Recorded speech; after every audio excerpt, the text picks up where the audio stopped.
DXYZ stock is super interesting. Is it a buy is the question, and in this 1 minute video I'm also covering my Destiny Tech 100 stock analysis and price predictions. So we're sitting at 51.31 at the moment.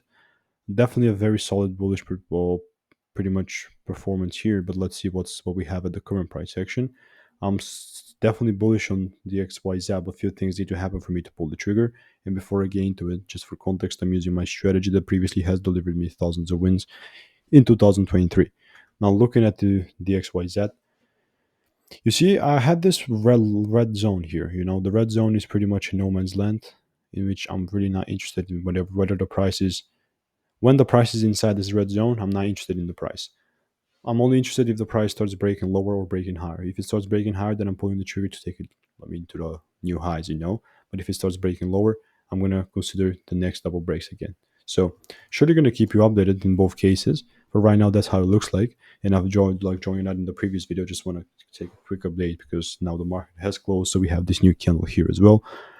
For more value and resources, check out the first link in the description.